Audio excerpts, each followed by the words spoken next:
परंतु याच्या मुळाची तर आपण जाणता.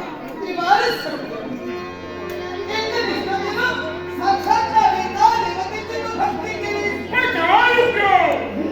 ज्या देवाची भक्ती करून ज्याला प्रसन्न करून घेतला गेला त्या देवाच्या मुखातून शब्द असंभ व्हायचा.